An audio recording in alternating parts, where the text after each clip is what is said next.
Hey everybody, this is your boy Garrett J. White, the founder of Wake Up Warrior and CEO of DKW Styling. Welcome to the Date Your Wife podcast. I am currently sitting here with my queen, the hostess with the mostest, my wife. Did you just do the introductory? I need to change. Whoa, you literally just knocked your own headphones off.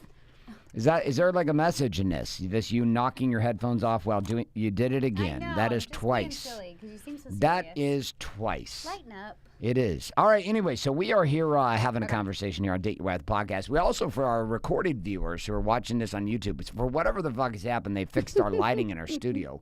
And I'm not going to lie, it looks fantastic. I mean... Have you noticed this? Look at you. You look creamy. I still look kind of red. No, I think you look sexy as hell. Nice. I think I look amazing, too. Like, I look better. I don't look like Rudolph the Red-Nosed Reindeer over my entire face, which is normally what happens. My daughter's texting, do you want to pay for it with my money or do you want to? Now, this is always interesting when we get text messages from our 7-year-old. She has my Amazon. Somehow they have my password. Yes. But they know they'll get in trouble if they order off Amazon and Yes. they don't get permission because obviously it shows up and I unwrap it. And It's a racket, though. But it's funny. So now I feel like I can't ever say no because she has my password. And Yes. And then somehow she has cash. And I'm like, how does my 7-year-old have cash? I'll tell you how she has cash. She steals it from us. And it's like the cash that gets left in the laundry, and she knows the laundry days, and she goes in and like swipes it all up. Yeah, so this is going to be that used to be jackpot for me. Like laundry day, I was like, I yes. just scored an extra $100. Could be mine, could be Garrett's. Who cares? Let's talk about the karma of your thieving ways back in the day with money. Let's tell them about what today's topic is. And if you guys listen to our show every week, we cover 4 topics. Four topics, not every week. Communication. We also have sex, which is Garrett's favorite. Yes. Then we have the topic of money. Money. And what's our last topic, Garrett? Bring it in.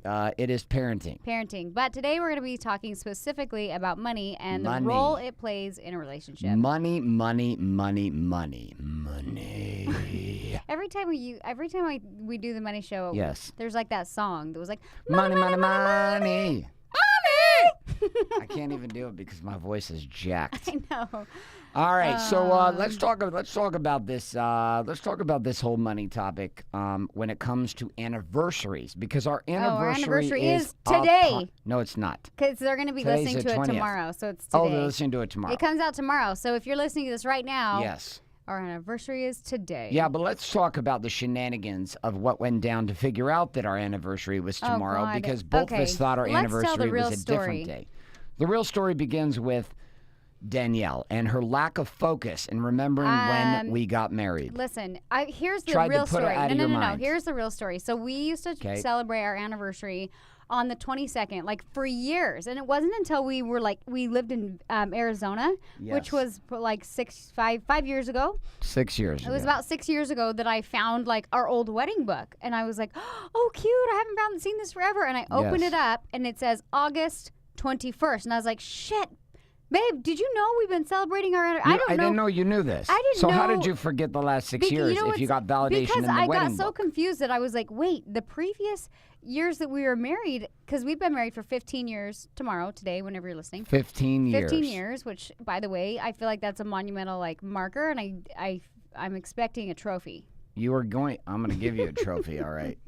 No, but anyway, you know what I'm wondering is the previous years, were we celebrating it on the 21st or were we celebrating it on the 22nd? I think we might even have celebrated on the 23rd. Either way, we don't know when it was. And then finally, I was convinced. I said, Garrett, it's because he kept saying the 23rd, and I said, it's definitely the 22nd.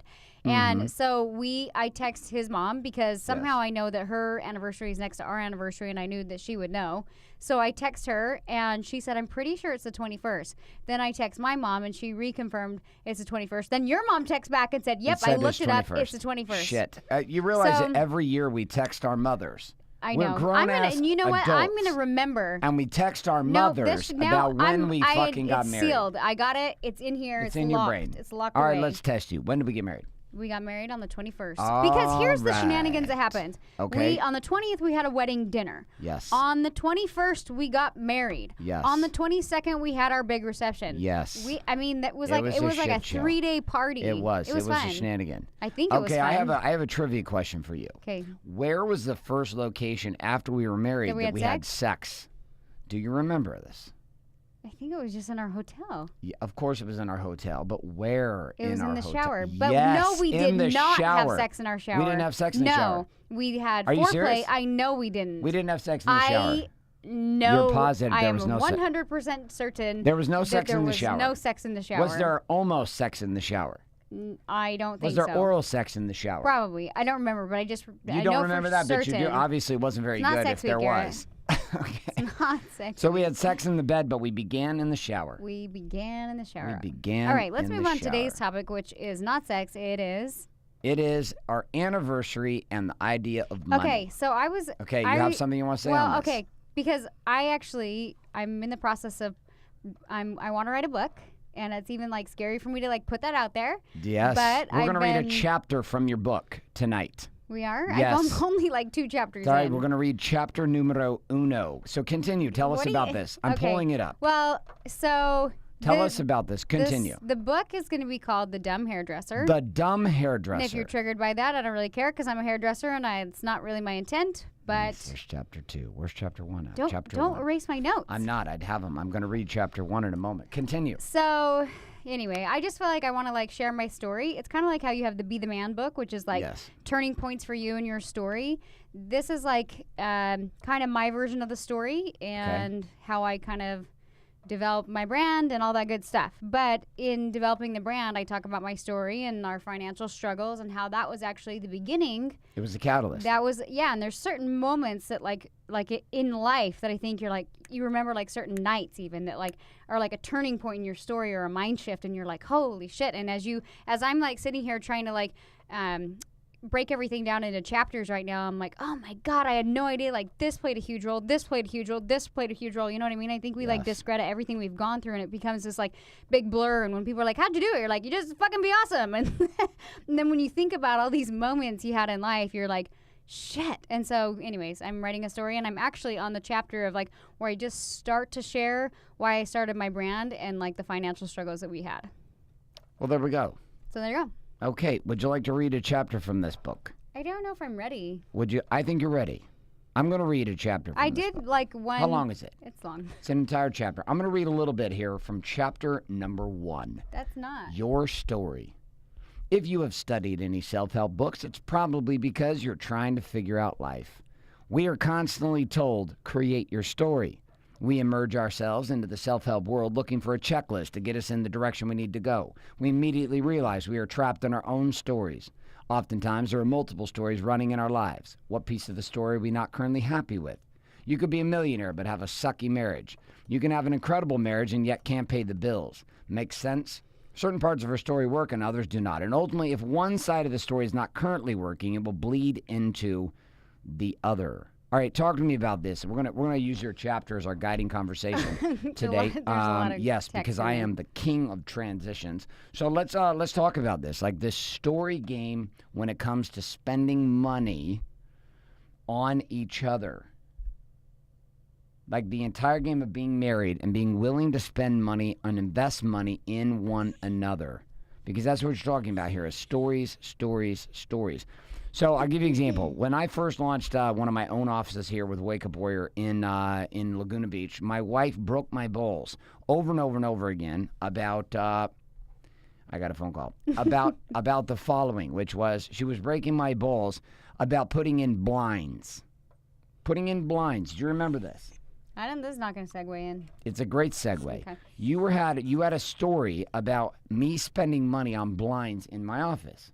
I think that particular... And you were upset about it. It was $3,500 in blinds, and you thought it was the dumbest move in history to invest in these blinds in my office. I don't know where you're going with this. I'm the king of transitions. Okay, just follow me. Right. Follow me. Okay, do you remember this? Yeah. Okay. Now, what Danielle didn't know was that we needed blinds inside of our office because we needed it to be blacked out so we could meditate and also not have people on Main Street, Laguna Beach, in PCH, constantly knocking on our windows and looking inside at 15 men sitting around in black shirts having conversations, which happened all the time. So I got these blackout blinds, put them in the windows, and dropped them down so that we could black out the environment, also have the guys not be distracted by what was going on the outside. To me, I knew exactly why I was using these blinds. But you, on the other hand, did not understand this. It's so funny. You bring up the story a lot about the blinds, and I'm like, I don't. It's because it was one of the crucial moments in my decision of the rise of Wake Up Warrior. Was it? Yes. Because for me, I remember just being like, why don't you just do your events at the hotel? Why do you need to spend this much money on blinds? Like, for me, you had not been consistent with having an office space.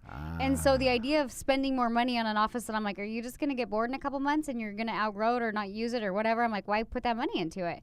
And I didn't really understand it. I was like, I don't get it. Okay, so but I don't remember breaking your balls and being like super rude about it. More just kind of like, I didn't understand it.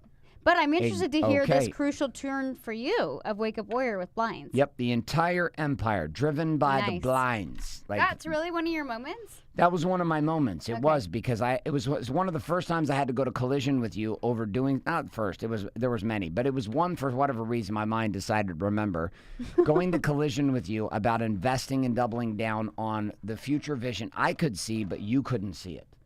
Now, you and I have both done this, which is we invest money into things that the other one can't see the vision. Gotcha. So how do we deal with this as a couple when you have two people who have two different visions with where they're going, two different visions with how money should be spent to go there, and like, for example, I couldn't see the purpose in the purses.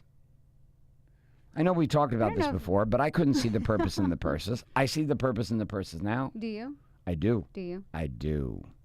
I do see the purpose. I see the purpose in them. Do you see the purpose in them? Not really. You don't? There's no purpose in buying the purses. There is. I mean, I like them. You like the purses. I mean, that's the only reason you buy the purses. It makes me feel a creative expression. It's a feeling which transfers over to confidence and business and life and everything else. So I guess that's a purpose. Okay, so there was a purpose behind buying them, which is a feeling. Sure. Okay, there was a purpose behind my blinds. They were a feeling also. I think that was a feeling of being in darkness. Okay. So that we could black it out. I guess we could have taken all your purses and duct taped them to the windows. This is a weird segue, but keep going. No, listen, you're trying to judge the end of the book, and I'm only a little bit into your chapter. I'm ready to hear the end of the book. No, we're going to continue to read your chapter, and I'm going to continue to tie all this together. No, I tie everything together. This is what I do. I take whatever, and I tie it to whatever. All right, here we go. Okay. Let's see. We all learn and grow in different ways, and oftentimes there are points of pain, like the blinds, that get us to have our biggest breakthroughs, like the blinds. This is usually when people dive into any kind of self-help. They slowly see this new version of themselves emerging. Let's call her your higher self. As your higher self emerges, you feel stronger, more powerful. You start to operate a different way, but this may be different from what people currently know you as. So we begin to surround ourselves with people who have the same ideas and thought processes. You ultimately are living a double life. Okay, so we're going to stop here. So there was this conflict in story. Your story, you had two stories about me when it came to money. One was I was unpredictable. I was unpredictable. Or proven to be unpredictable. Exactly. Okay, so you had a story. I think that I had lost a lot of trust, and so because there was this time in our relationship where literally like I didn't look at myself as the one to produce for the family, and I was just like, fucking pay the bills. And so when I got to this place where I felt like for a woman, I think we crave that safety and that security, and part of that has to do with our men making money. So when that's stripped away and we feel this like lack of trust, of course I'm going to question every little move you make, because I was building back up that trust. So, and you had shown patterns of not consistently staying with anything, and the money was all over the place. And so for me, I'm like looking at it at a logical standpoint, like, what the fuck are you going to spend this much money on blinds for? Like, that's like half of our rent this month, and you want to put it on fucking blinds? And so that's kind of like where I was at in that moment, thinking like it was more of like a trust thing, like, okay. And then I kind of had to be like, if I want to trust him, I have to almost like reel it in and not say anything too. So it's like this like fine balance. Okay, so now we get to the segue. Reel it in. There's no reeling it in. Segue it in. You're starting to feel the segue, aren't you? You're starting to feel it. You're feeling the transition. I don't know what I'm feeling. You know what you're feeling. You're feeling a double life, which is what you were living. There was a desire for things to be one way with money with us, and yet there was this complete past story about how I'd been with money. And now you were dealing with the collection of these two stories between who I had been and who we had been, then the loss, and then the rebuild. How many years did it take for you to start trusting me about things like the blinds? Now you trust me with like multiple $1 million moves, but you were consistently producing. Okay. How long does consistent production? After a man goes I'm sure into... it's different for everybody, but well, don't I talk would about say, anybody. Talk about yourself. How long did it take you to go from, okay, my man was a PE teacher, now he's this, and now he is nothing, and he can't even fucking pay the bills. He's a hippie, he walks around wandering the streets talking about purpose. I feel like now he's this. When did honestly, okay, so if I think back, so our daughter was like right as I got pregnant with our second daughter. Okay. And then how old was she when we moved here? She was about... To California or Arizona? No, she was about 3 when we moved here. She was 2013, which would have been 5 years ago. She'd have been 2. No, I'm doing the math. So she would have been, she was almost 3 when we moved here. Okay. And then I think it took me another year after we lived here. So I think it was like everything kind of got ripped away from us in like probably maybe a 2-year period of time. And then it took probably about 4 years to rebuild that trust. But in that 4 years, everything felt really unsafe and inconsistent to me.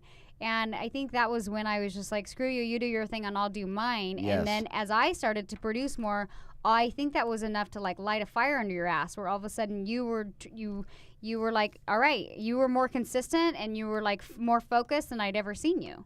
And we went through some phases with this, and then right? it built back more like attraction with us, because all of a sudden like you were more focused, which I wanted you to be, and like all these things. And so then I was like, okay, that's kind of hot. And so then I think I slowly was like, when you're like, hey, I'm gonna buy $3,000 blinds, I was like, okay, well, you're consistently making money, so if you feel like you need to put $3,000 into blinds, go for it.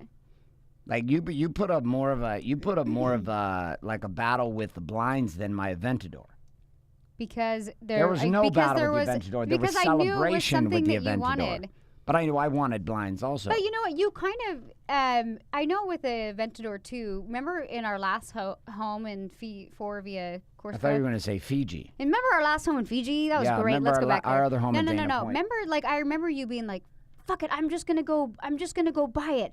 And I was like so pissed, because I'm like, here we are, like, my end goal was like, let's get a house first. Let's not go buy an Aventador. Like, I was like, why? That doesn't logically make sense. But I knew, like, I couldn't. But it did in my mind for a moment. I was it did. But we then do not need a new house. We need a new Aventador. You even came to me and said, you know what? I know. And I was like, have fun living out of your fucking Aventador then. But then you came to me and I didn't say anything. I remember, because like the trust was getting built back up. Right. And I remember thinking like, Danielle, just hold your tongue. Because you know, if I bitch at you and be like, what the fuck is wrong with it? I probably would have got the Aventador. You would have made an emotional decision to get the Aventador and not a logical decision to do it. Yes. So I just like kept my cool, and I was like, that's okay. I literally had to like bite my tongue. I had to be like, because I'm like, I have to trust that his logical self is going to come down and kick himself in the face and realize that's not a good idea. And you came to me and you were like, hey, yeah, I don't think I'm going to get the Aventador. And I was like, oh, babe, you sure? Yeah. And what did I do? I put like 4 major goals in front. One was to get our house. That's what I'm saying. I felt, and a few other things. I realized like I had to it. kind of like, in releasing some of that trust, I had to like be like, okay, like bite my tongue, like this is a fucking bad idea. But it made you get less emotionally triggered to make decisions more on a logical basis. Which is true. So would you say that a lot of your trust came down to where I started operating from a place where, like, you could tell that I was putting... But I had to check out a little bit. I will say, with like the whole money side, like I used to be like, you had me pay the bills, organize them, do everything. So I knew what was in our accounts. Ever. I knew when I'm giving you shit about $3,000 blinds, I'm like, fuck, I don't know how much we have in. I knew how much we had in our account. I'm like going, okay. So I think for me, I had to, and I didn't really want to pay the bills, but that was like, you were like, you're the wife, you pay the bills. And I was like, okay. But I paid the bills in the beginning, and then I gave you the bills because I was so stressed out with the fact that we couldn't pay the bills. So then you put all the stress on me. So then you're like, I'm going to go buy blinds. I'm like, oh. You weren't, listen, at the time I bought blinds, we were not struggling. I know, we weren't that bad, but. We weren't bad at all. We were just building. But there was a good 4-year window. I still didn't feel safe. Like, even though we had a good amount of plush in our accounts, I still was like, because like just literally 2 years before that, it was like, hey babe, we have $7,000 in our account, and I know the bills are $12,000. Yeah, so that was like 2010. You're like, listen, do we have enough for the bills? Right. And then I would freak out and be like, what's wrong with you? So why are you asking me for money for the bills? Yeah. Why are you stressing me out like that? Even though we started to build up that slush fund, now you know why I was like, yes. Well, and inside, like, listen, the trust itself started being displayed because I started playing from a different place. And I started recognizing that one of the gifts I needed to give my wife was I had to give her the gift of stability in me as a producer. I was changing paths constantly with businesses, constantly changing my strategies, constantly changing product, services, and offerings, constantly changing. There was not a lot of consistency. I was consistently inconsistent in the way I did things. And that didn't help at all with the fact that we had lost everything and we were starting over. And then I hand the bills over to Danielle. So one of the greatest tips I took from this for myself, I was sitting there one day and Danielle was having stress about the insurance. Like health insurance. And I was like irritated because I'm like, fuck, I'm trying to produce right now. Like I'm trying to handle shit. Like I can't deal with this fucking insurance. Just you deal with the insurance. So then she would get in and deal with the insurance and she would take on the stress of the bills and she would take on the stress of all these things. And I was like, yeah, and I'm going to go produce. Then I would come home to a wife who was a hairstylist, or like working as a hairstylist, all in it with our kids, dealing with the insurance company, dealing with the bills. No wonder I had such bad anxiety. No, not only did you have anxiety, like I was never getting laid. Like there was like, I wanted to like no punch ability. you in the face. I was like, I can barely keep my eyes open right now. Yeah, and I'm like, listen, do you want to get naked with me right like, now? I yes do or not. no? Thank you for asking. Yeah, and then I would like send it back over with a piece of paper with check. Are you sure? Yes or no? And you're like, yes. Fuck you. And I'm like, okay. And I never got it. And what I realized was, in many ways, I was using my wife as a shield. And I'd used my wife as a shield for so many years to shield me from having to deal with shit, particularly because I was fucking up as a producer. So I used my wife as a shield. Like I would fucking put her out and shield her from my own stress. And I used a story, which was like a sneaky little story, which was, well, I need to focus on production, so you handle all this shit.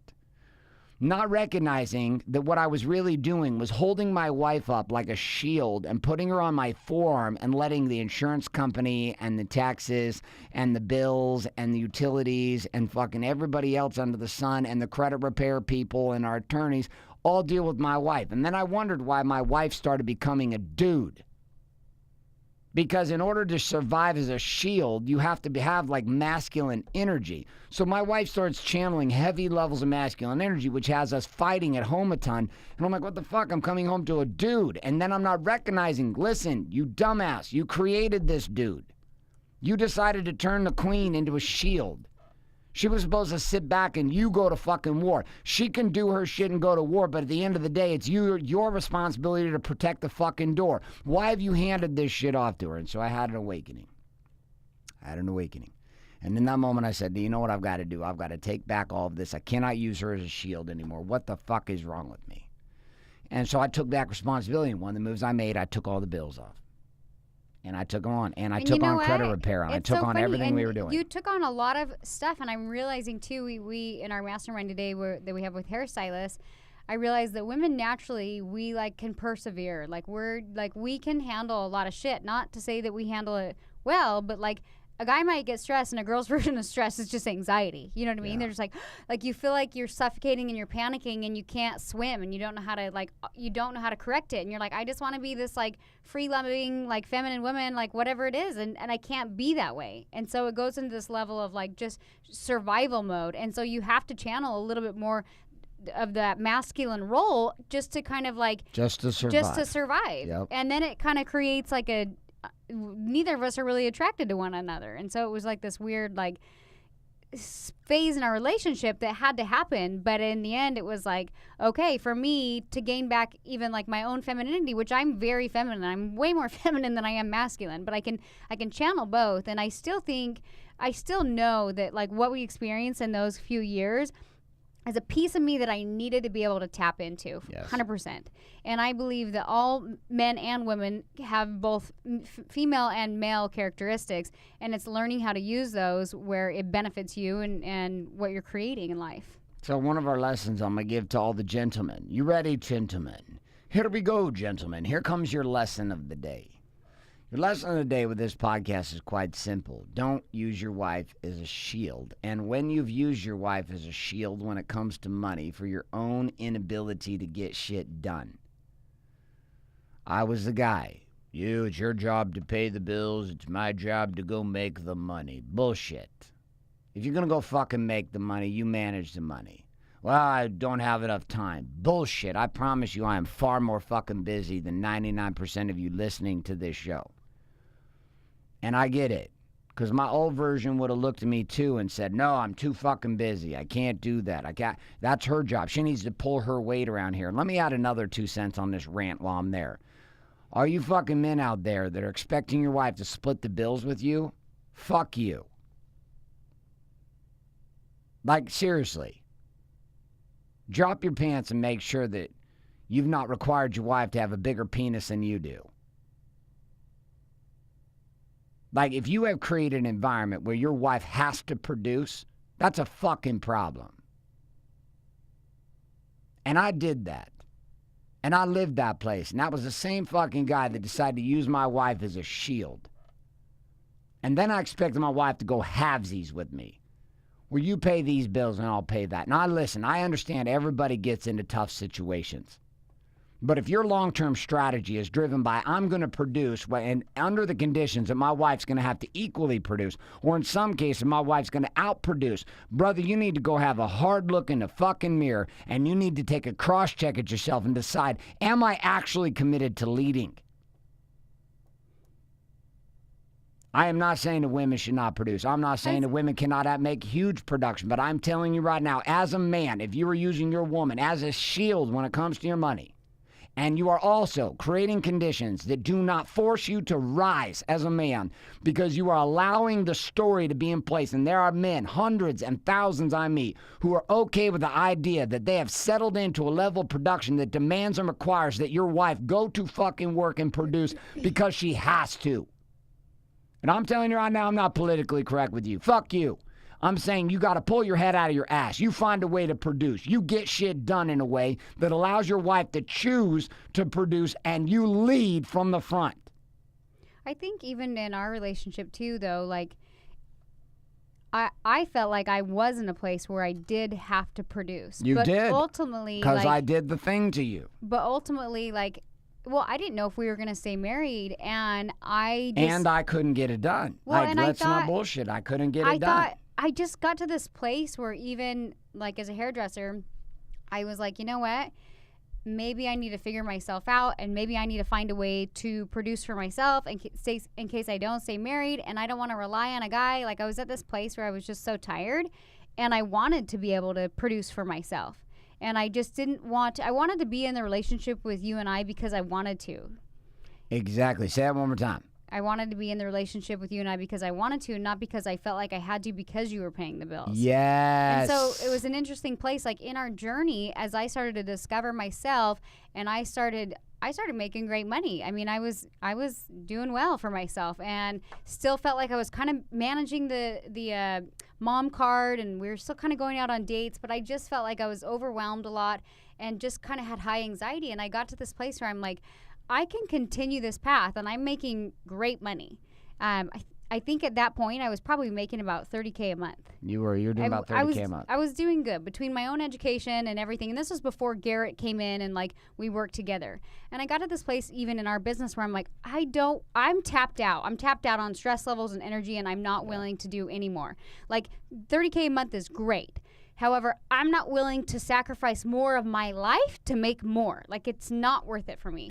And I looked at even what Garrett had done in his business, and for the first time I was like, even though I had kind of worn the masculine role, the man shoes, whatever you want to call it, and I was like, I felt like really, I'm like, I did it, you know? I was like, I don't want to operate at this level anymore, and I wanted to be able to kind of do the wife thing, and I wanted to be able to not be as stressed and have as much anxiety, and it was really hard for me, but I started to hand over a lot of my business to Garrett. I was like, okay, you're going to help me do this, and now we've built an education program together, and I feel like that's been a kind of a turning point in our relationship too, because I feel like I'm not, like, I'm still producing, but like now you're kind of my right-hand man. Like, you're the one that's like running the show. Mm-hmm. And we've seen such amazing results, and even going way above and beyond what I knew what would happen, but I knew I just couldn't do it alone. Yes. And I think to me being like, hey, here's my baby that I built, please don't fuck it up. Like, I think that was for me like a place where I was like in our relationship where I felt like this is where our trust is at. And I don't know if you knew that, but it was a big deal for me to be like,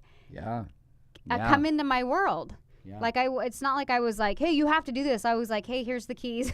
Drive safely, you know? And I think you were like, okay. And you've really like you've gone with it and you've run with it, but I even gave you ownership of my business. You know what I mean? I said, you own this portion of my business.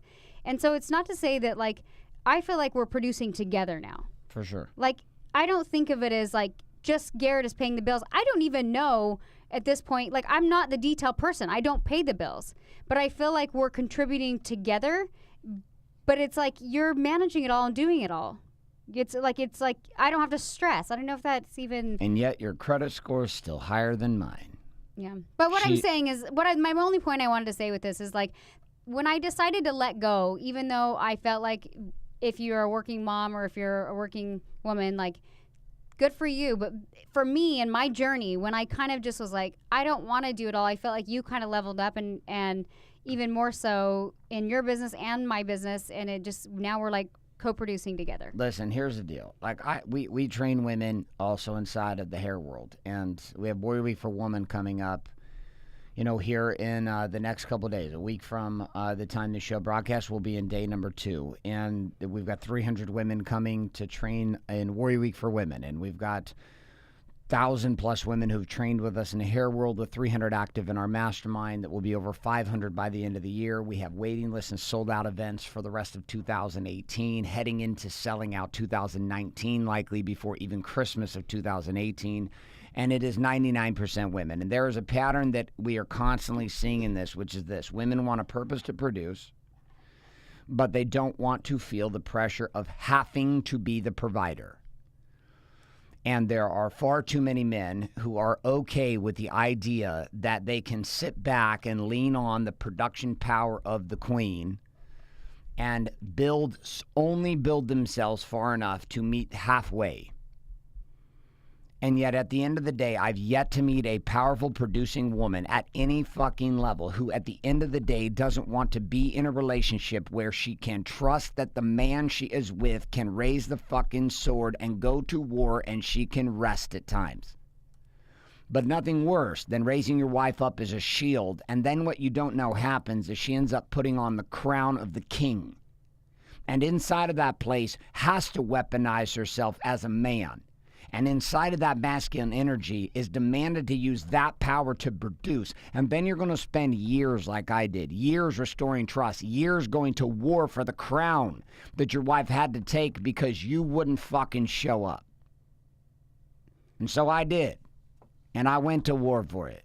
Over and over and over and over and over again. Danielle collided with me over and over again, to the point I'm laying in bed one night and she comes into my bedroom.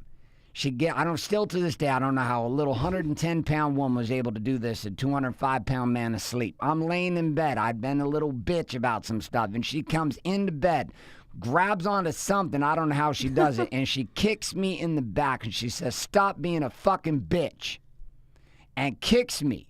And I fall out of the bed, and there's this moment I'm lying there on the floor, and A, I'm like, what the fuck just happened? B, I'm like, how the hell did that little woman just kick me out of the bed, literally? It was a jump kick. And then this other moment rises where I got fucking pissed. I was like this rage came up in me. And then there was this moment where I was sitting there where it was almost funny. And I was like, are you shitting me? All my wife is saying, stop using me as a shield. Stop using me as a punching bag. Stop pretending like you're the fucking man because you can turn me into a shield. Pick up your own fucking shield. Pick up your goddamn sword. Go to war for our family. Go to war for us. Go to war for yourself. Treat me like a woman. Don't treat me like a man. Just be the man. And I was like, whoa. Like, this was massive, and it was so hard for me to hear, and it was difficult for me to swallow, and difficult for me to agree to and assume that this was what had happened, that I had created this fucking problem. And inside of it, made a different decision, and the decision was a very simple tactical one. One, my wife was no longer going to pay the bills in 2 ways. One, not financially, and 2, not in dealing with them. Now, gentlemen, if you're listening to this and you are not in an economic place to pull this off, then you need to ask yourself a better question. The question is, who would I have to become such that my wife could choose to work, choose to produce if she wanted to, but never have to feel the pressure of having to do it? Because I'm telling you as a woman, the mommy guilt, the shame, the blame, all of the guilt they go through, men do not experience. And the worst part is that most men who go into that split type of relationship that use their wife as a shield because of the conversation of money, because of their own weakness and their own unwillingness to rise as fucking men, as producers, because of this, what they find themselves in a situation is a marriage that becomes completely dysfunctional. The answer is simple. A, who would you have to become? Because there's not one man listening to this entire show, not one man listening to this show that does not have the capacity to rise. You don't rise because you don't want to rise. You don't rise because you are surrounded by men who don't support you to rise. If you're a man who finds yourself alone listening to the show, maybe your wife sent you this show. She's been listening to it. She sent you this show, and you're like, fuck you, Garrett. I'm like, I get it. Fuck me. But here's the deal. If you want to change, join us. Quit screwing around. Get yourself around a bunch of other men that aren't going to support you holding your wife up like a shield. That are going to tell you tales of their own dysfunction and their own insanity, just like me. We don't need you to be perfect. We need you to progress. That's you. Head to worrybook.com. We'd love to invite you into a 30-day journey with us inside of a unique experience known as the King's Kit. And if you are a woman right now, the only thing I offer is Big Money Stylist, which is geared toward hairdressers. But you can tune into the podcast, and you might also like the Big Money Stylist, or you might like the Big Money Stylist podcast even if you don't do hair. So. And we have some interesting announcements coming up in the month of September after this Warrior Week for Women. What is it? Warrior Week for Women, Warrior Wealth Edition, Business Edition happening in October. For women? Warrior is, let's just put it this way. Warrior has seen some things on the backside of guiding women in being able to manage and guide both men and women, because when you get a couple together on the same page, shit goes vertical very quickly. So dark. Very quickly. Way to end it on a light note, Garrett. Way to end on a light note. Well, my voice is jacked. All right, that's all we got for you today. We are done with this podcast. It is our anniversary. 15 years married. Where's my trophy? I am your trophy. I am literally your trophy husband. I'm your trophy husband. Why did you just give me a 5? Because I'm your trophy husband. You're in dude mode, huh? I'm in dude mode. I'm your shield. I got you. Hit that! All right, we're done. Gentlemen, ladies, have a great rest of your week. We'll see you next week here on the Date Your Wife podcast.